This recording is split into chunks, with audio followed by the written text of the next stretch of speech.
గత కొన్నేళ్లుగా చక్రం తిప్పుతున్న పెద్దాయనని పొంగనూరు గిత్త ఓడించేంత పని చేసిందా? ఇంకొంచెం అసమ్మతి సర్దుకుని ఉంటే ఈసారి పెద్దాయనని ఇంటికి పంపించేవారా? ఆ పార్టీ నుండి సరైన గిత్తని పొంగనూరులో దింపారా? ఈ పొంగనూరు గిత్తపై అధినేత గురి అంత సరైనదా? అయినా ఎందుకు గురి తప్పింది?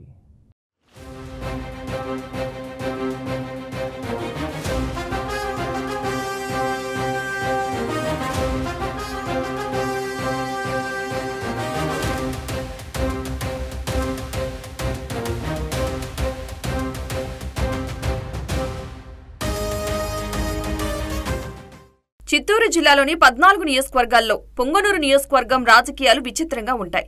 ఇక్కడ గత కొన్నేళ్లుగా పెద్దాయన అలియాస్ పెద్దిరెడ్డి రామచంద్రారెడ్డి చక్రం తిప్పుతున్నారు.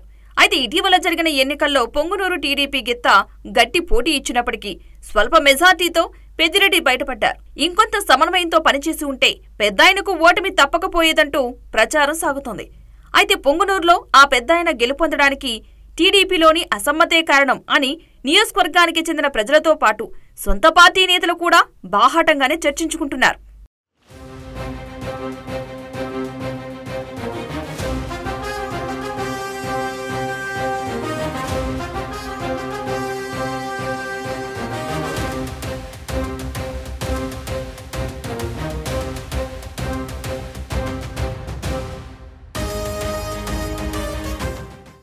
పొంగనూరులో పెద్దిరెడ్డిని ఢీకొట్టడానికి టీడీపీ అధినేత చంద్రబాబు సరైనోడిని దింపారని నియోజకవర్గ ప్రజలు చెబుతున్నారు.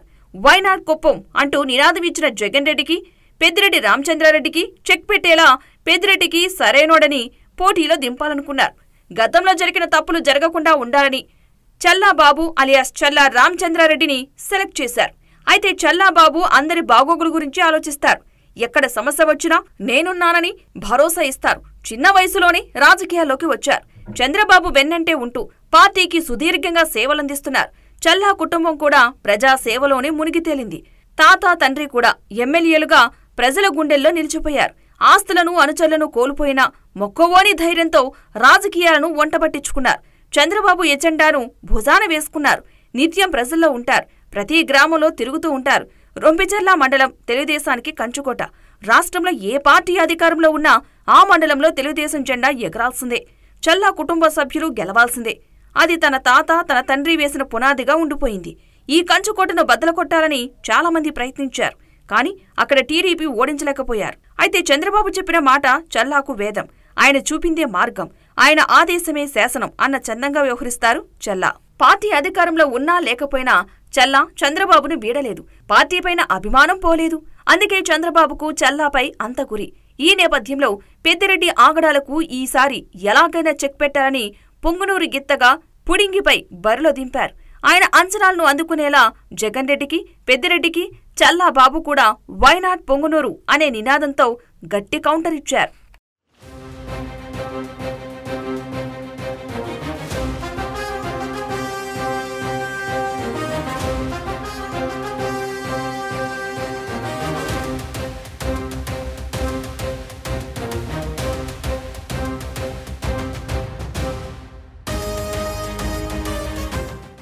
పొంగనూరు నియోజకవర్గానికి టీడీపీ ఇన్ఛార్జిగా చల్లాను ఎంపిక చేశారు. గతంలో ఆయనను టీటీడీ బోర్డు మెంబర్గా కూడా నామినేట్ చేశారు. 2014లో రాష్ట్రంలో అధికారంలో ఉన్న నేపథ్యంలో పెద్దిరెడ్డిని కొట్టాలంటే చల్లాబాబు సమర్థుడని పార్టీ ఆయనకి నియోజకవర్గ ఇన్ఛార్జితో పాటు టీటీడీ బోర్డు మెంబర్గా అవకాశం కల్పించింది.